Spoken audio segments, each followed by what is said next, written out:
Usai melakukan uji tes dalam menembak, International Practical Shooting Confederation Angkatan 170 yang dibina oleh panitia dan pelatih penembak jitu atlet bertaraf internasional. Tim Perbakin Kota Pangkal Pinang yang sudah lulus langsung mengikuti ajang perlombaan dalam menembak bertaraf nasional dalam ajang Gubernur Cup tahun 2020.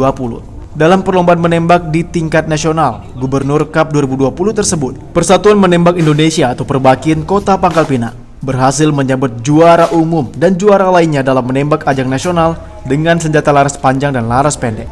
Atlet binaan Perbakin Kota Pangkal Pinang berhasil menyabet juara umum menembak cabang Air Rifle dalam kejuaraan Gubernur Cup 2020 yang digelar sejak 11 hingga 13 Desember 2020 dengan senjata laras panjang dan senjata laras pendek. Atlet tembak Perbakin Pangkal Pinang dan Justice Shooting Club berhasil meraih 3 emas, perak, dan perunggu. Juara 2 dan juara 3 disusul oleh atlet provinsi dan kabupaten beserta klub menembak lainnya. Piala juara umum langsung diserahkan oleh Gubernur Bangka Belitung Erzaldi Rosman kepada sang juara di lapangan tembak yang terletak di kawasan Depati Baharin, Padang Baru, Kota Pangkal Pinang, Bangka Belitung. Para atlet junior dan Justice Shooting Club yang juara memperoleh piala, piagam, medali, dan uang pembinaan dalam mengikuti lomba di ajang beberapa kelas seperti senapan angin dan tembak reaksi dan beberapa kelas lainnya.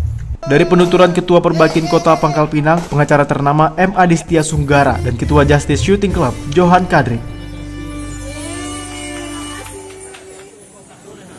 Alhamdulillah kita dari Pemkot Kota Pangkal Pinang di Piala Gubernur 2020 Kejurnas Perbakin Kota sabot untuk juara umum. Kedepan kita akan mempertahankan juara umum ini, tidak kita kasih pialanya kepada Pemkap atau Pemkap lainnya. Kita akan perkuat latihan, pembinaan secara sistematis dan rutin, teratur pembinaan atlet-atlet kita. Ini terus kita support untuk kita pertahankan juara ini.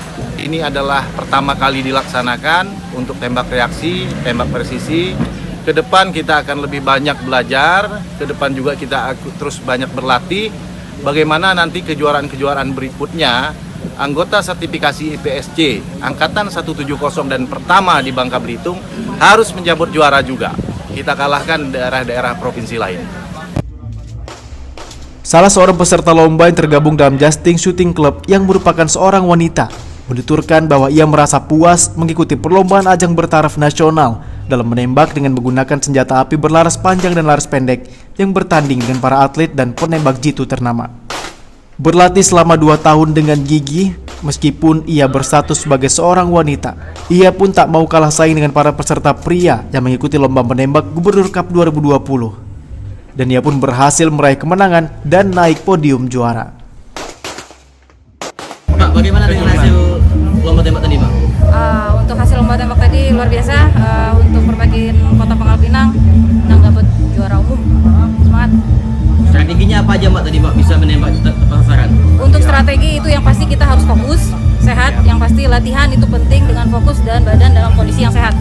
Observation, stalking, dan dalam pengintai itu harus tepat sasaran. Yang pasti kita harus safety.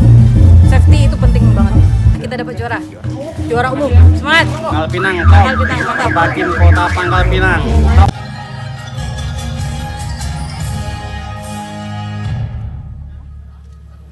Johan Kadri.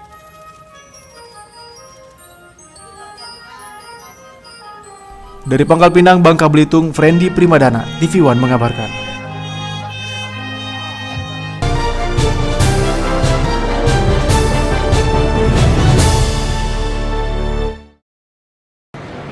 Juarsah resmi menjabat sebagai Bupati Muara Enim, tepat di hari ulang tahunnya yang ke-53. Juarsah yang sebelumnya menjabat sebagai Wakil Bupati Muara Enim sekaligus pelaksana tugas Bupati Muara Enim, pada Jumat 11 Desember kemarin resmi dilantik sebagai Bupati Muara Enim untuk sisa masa bakti 2018-2023 oleh Gubernur Sumatera Selatan Herman Deru di Gria Agung Kota Palembang. Berdasarkan keputusan Menteri Dalam Negeri Republik Indonesia tentang pengesahan pengangkatan Bupati Muara Enim dan pengesahan pemberhentian Wakil Bupati Muara Enim atas nama Presiden Republik Indonesia, Gubernur Sumatera Selatan melantik Juarsah sebagai Bupati Muara Enim untuk melanjutkan sisa periode pemerintahan hingga September 2023 mendatang. Juarsah yang baru dilantik untuk menjalankan amanah ini dengan baik, penuh tanggung jawab, dan pandai-pandailah mengendalikan COVID ini. Sebelum vaksin diberlakukan, Saya minta Kabupaten Muara Enim tetap taat dengan protokol kesehatan baik Pergub 37 yang harus saya pertanggungjawabkan dan mengutamakan kepentingan rakyat, dan untuk menyelesaikan masa jabatan yang ada, dan saya bertekad untuk mensukseskan pembangunan Kabupaten Muara Enim sebagaimana visi dan misi Muara Enim merakyat yang agamis, mandiri, berdaya saing, sehat dan sejahtera. Saya mengucapkan selamat ya kepada Pak Haji Juwarsa yang tadi sama-sama sudah kita saksikan dilantik sebagai Bupati Muara Enim. Semoga menjadi pemimpin yang amanah, adil, merakyat, dan yang paling penting harapan saya Pak Haji Juwarsa menjadi pemimpin yang dirindukan oleh rakyat. Dari Palembang, Sumatera Selatan, Kiki Habibi, Ganda, TV One mengabarkan.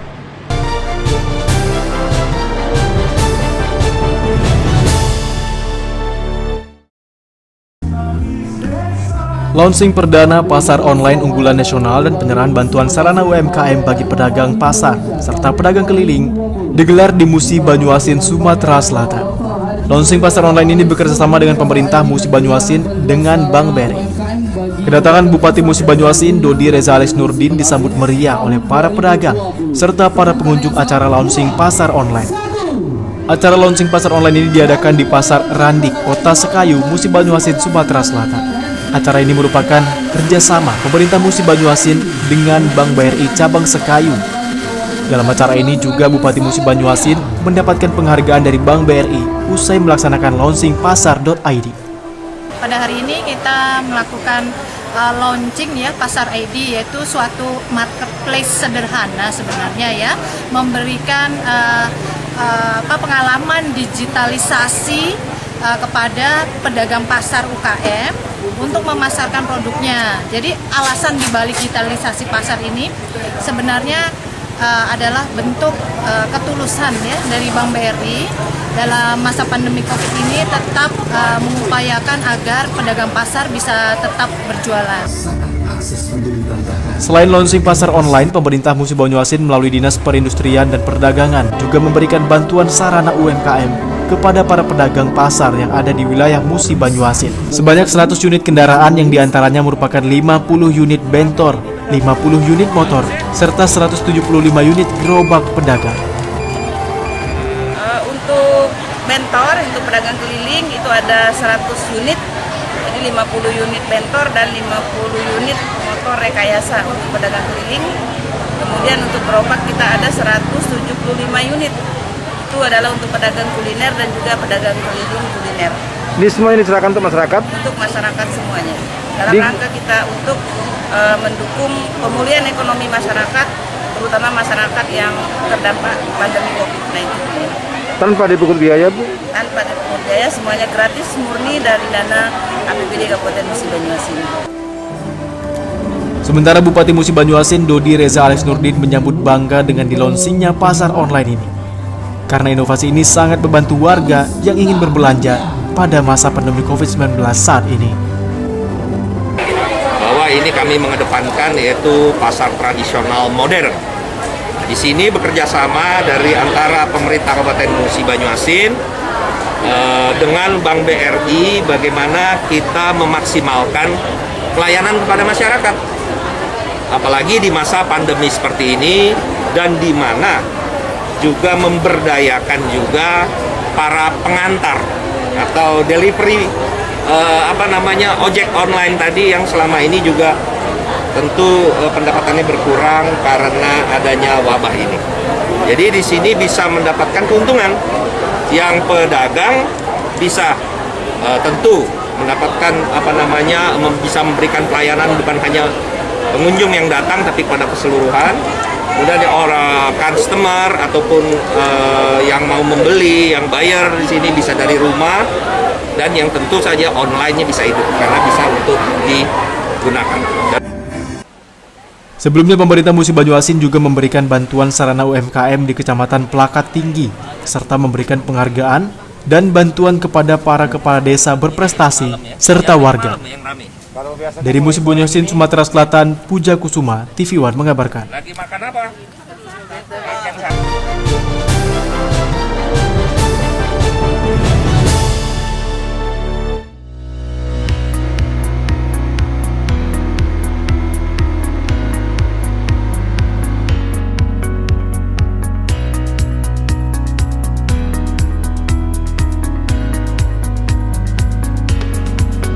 Wassalamualaikum warahmatullahi wabarakatuh. Saya Hendriansyah Saputra, Direktur Utama PT Bunga Betonix, mengucapkan selamat atas dilantiknya Haji Juarsa Sarjana Hukum menjadi Bupati definitif Kabupaten Muara Enim. Semoga Kabupaten Muara Enim menjadi lebih baik di bawah kepemimpinan Haji Juarsa Sarjana Hukum. Amin, amin, ya robbal alamin. Wassalamualaikum warahmatullahi wabarakatuh.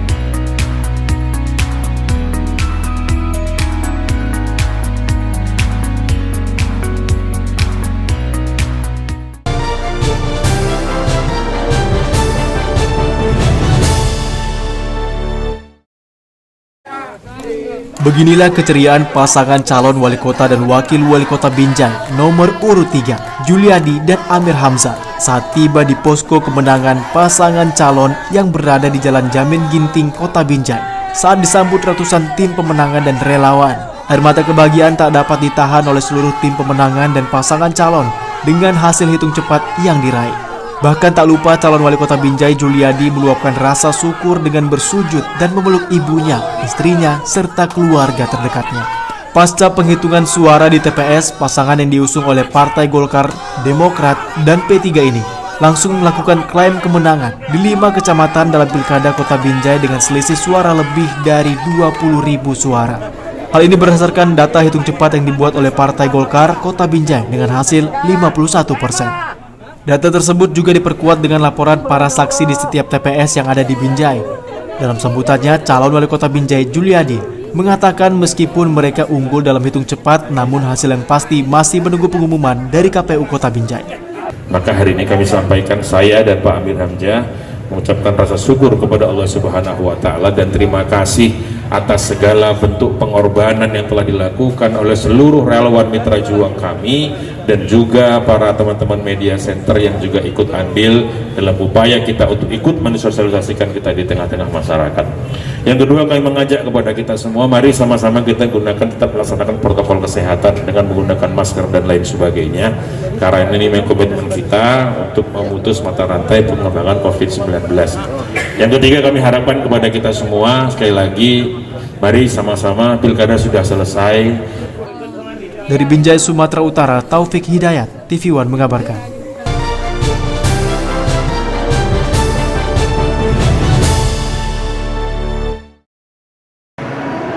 Antusias warga terhadap ikan hias betta fish atau dikenal dengan ikan cupang semakin diminati masyarakat Kota Batam.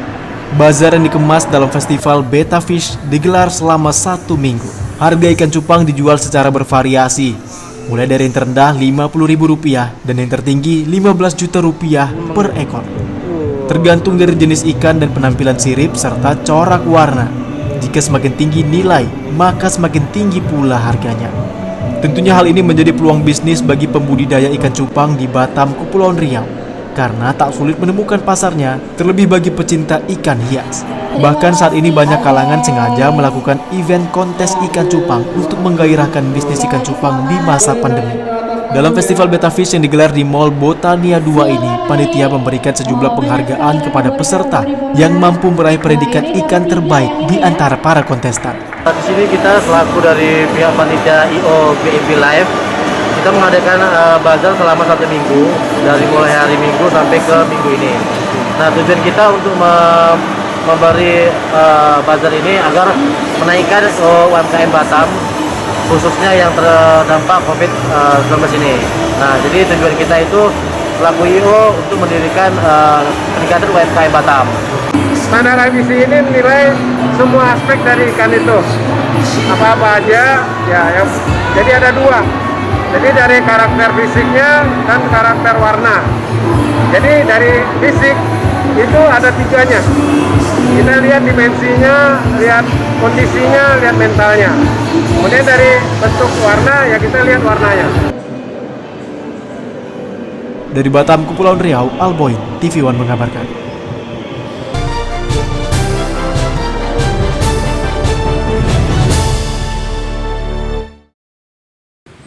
Dalam rangka menunaikan salah satu visi misi menuju 4 Lawang Madani, yaitu di bidang keagamaan, Bupati 4 Lawang Joncik Muhammad memberikan insentif kepada 600 orang guru ngaji yang ada di Kabupaten 4 Lawang. Pemberian insentif ini merupakan wujud apresiasi Bupati dan pemerintah daerah atas dedikasi guru ngaji selama ini yang telah membentuk anak-anak di 4 Lawang yang berakhlak dan soleh-soleha. Pemberian insentif ini diserahkan langsung oleh Bupati 4 Lawang Joncik Muhammad secara simbolis di pendopoan rumah dinas Bupati dengan tetap melaksanakan protokol kesehatan. Bupati 4 Lawang berharap dengan pembagian insentif guru ngaji ini dapat memotivasi semangat para guru dalam upaya membentuk anak-anak yang soleh dan soleha, sehingga generasi penerus memiliki akhlak yang baik atas landasan agama yang kuat, sehingga terwujudnya 4 Lawang yang agamais. Pemkab Palawang kalau kita ingin anak-anak kita nanti jangan buta syarat Al-Quran dan hadis. Kita ingin mereka pandai membaca, pandai dengan artinya, pandai menulis Al-Quran dan hadis. Sehingga kita biayai dengan insentif para guru ngaji.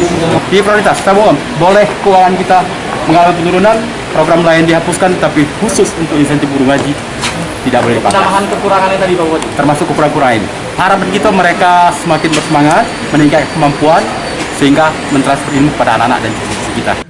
Menurut Khaironi, Kabad Kesra 4 Lawang, di Kabupaten 4 Lawang terdapat lebih kurang 1090 guru ngaji. Namun karena keterbatasan anggaran, saat ini baru 600 guru ngaji diberikan insentif, sementara yang lainnya akan dianggarkan pada tahun 2021 nanti. Dari 4 Lawang, Arwin Zatoni Saputra, TV One mengabarkan.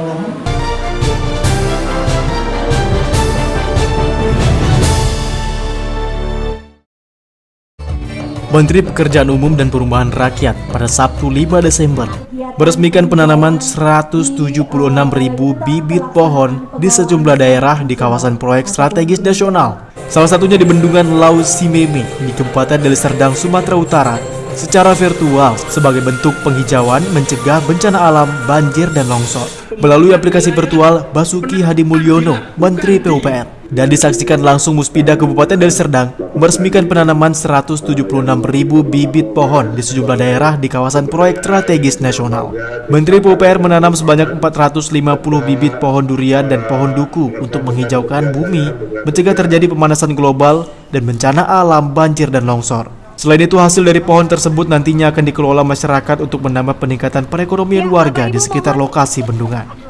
Penghijauan yang diinisiasi oleh Menteri PUPR di lokasi Sabuk Hijau atau Green Belt untuk mendukung kehadiran Bendungan Lau Simeme yang akan berdampak positif bagi masyarakat Sumatera Utara, seperti pengendalian banjir atau flood control, mengantisipasi defisit listrik yang akan menjadi pembangkit listrik tenaga air, menjadi sumber air bersih untuk warga Deli Serdang dan Kota Medan, dan menjadi salah satu destinasi wisata. Lau Simeme juga hari ini bisa bergabung dengan kegiatan yang diinisiasi oleh Pak Menteri tersebut.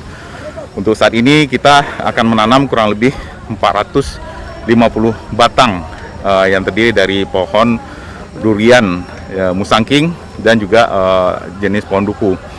Dan kita harapkan pohon durian ini bisa bermanfaat nanti bukan hanya di dalam rangka menghijaukan bumi, tapi juga secara ekonomi bisa dirasakan manfaatnya oleh masyarakat setempat. Dari Deli Serdang, Sumatera Utara, tim TV One mengabarkan.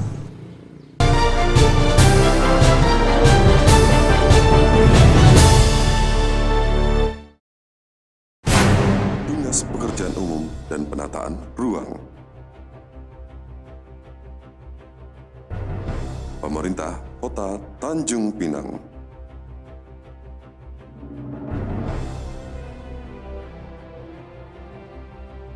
Pertumbuhan penduduk selayaknya berbanding lurus dengan peningkatan pasokan air bersih.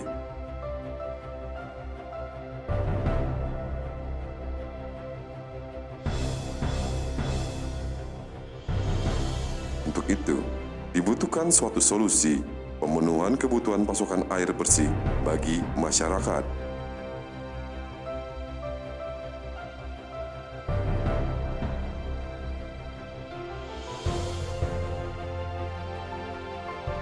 Seawater Reverse Osmosis adalah suatu teknologi pengolahan air laut menjadi air tawar yang layak dikonsumsi.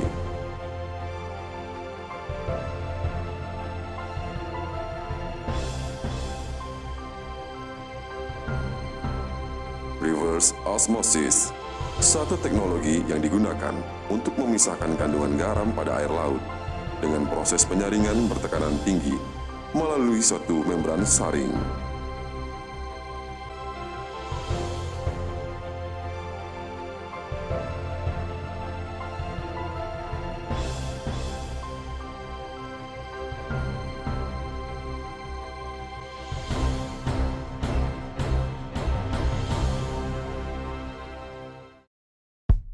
Quality control. Dalam produksi dan pendistribusian air hasil olahan selalu dilakukan dengan cermat.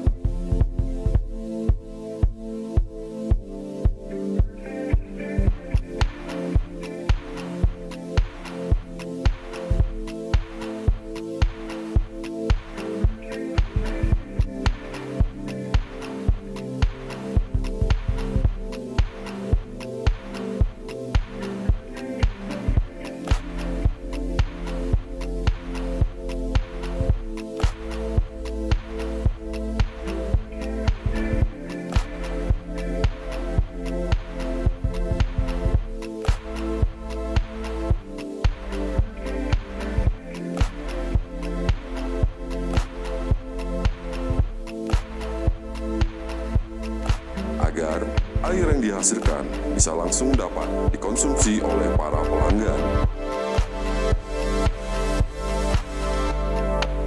Pemberian pelayanan terbaik selalu menjadi fokus utama bagi kenyamanan pelanggan.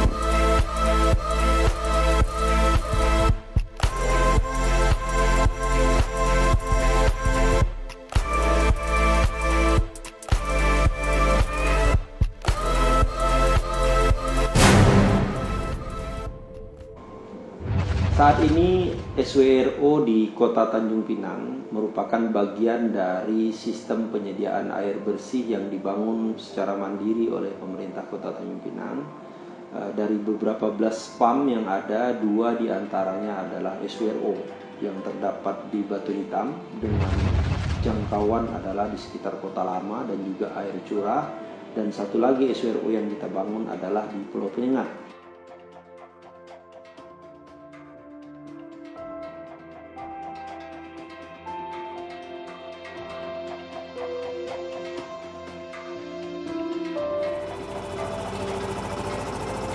Pendistribusian SWRO Batu Hitam melalui meteran dan sambungan rumah. Sedangkan untuk SWRO yang berada di Pulau Penyengat disalurkan melalui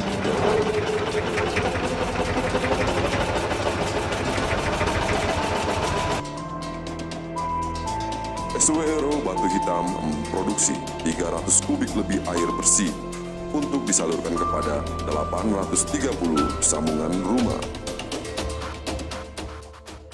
Ke depan, harapan kami tentu saja seluruh masyarakat Penyengat itu akan teraliri dengan air bersih dengan membuka keran, karena saat ini permasalahan mendasar di Pulau Penyengat sebagai bagian dari wisata sejarah andalan Provinsi Kepulauan Riau adalah ketersediaan air bersih. Pada saat-saat tertentu, terutama di musim kemarau, masyarakat Penyengat kesulitan untuk memperoleh akses air bersih. Oleh karena itu, SWRO Pulau Penyengat diharapkan ke depan dapat menjadi solusi atau jawaban terhadap permasalahan mendasar terkait dengan kebutuhan air bersih bagi Pulau Penyengat. Mudah-mudahan ke depan kami dapat merealisasikan seluruh masyarakat Penyengat dapat mengakses air bersih hanya dengan membuka keran di rumah masing-masing.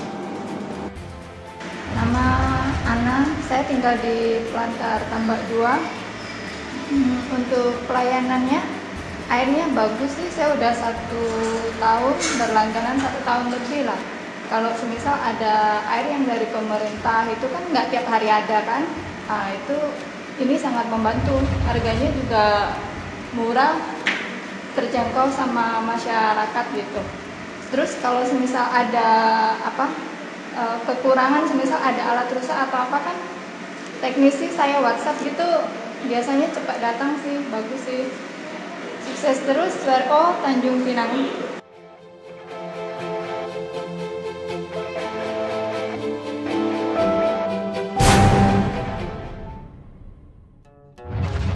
Assalamualaikum warahmatullahi wabarakatuh. Saya Heri Jumeri, Kepala BLD UPT Dispam pada Dinas PUPR Kota Tanjung Pinang. Adapun tujuan dibangunnya SWRO di Kota Tanjung Pinang, melihat kondisi air tanah pada Kota Tanjung Pinang ini sudah semakin terbatas, terlebih ketika kemarau datang. Ditinjau dari sisi lain, pertumbuhan penduduk terus bertambah, baik yang lahir maupun yang datang, sehingga kebutuhan akan air bersih semakin tinggi seiring dengan bertambahnya jumlah populasi. Dilihat dari kondisi Kota Tanjung Pinang, bahwasanya air laut begitu melimpah. Dengan demikian, adanya teknologi SWRO ini dapat dijadikan sebagai sumber air laut, sebagai sumber air baku, sebagai kebutuhan pokok dasar manusia, dan juga dapat mengatasi air bersih terlebih pada waktu musim kemarau. Sasaran SWRO ini adalah kawasan pesisir bagi masyarakat Kota Pinang yang tinggal di laut ataupun di darat, di mana masyarakat Kota Pinang tersebut tidak ada akses air lain selain SWRO. Air SWRO ini sudah dirasakan manfaatnya oleh masyarakat Kota Pinang pada wilayah pesisir yang lebih kurang 800-an SR sambungan rumah yang sudah dialiri. Demikian dapat disampaikan. Terima kasih. Assalamualaikum warahmatullahi wabarakatuh.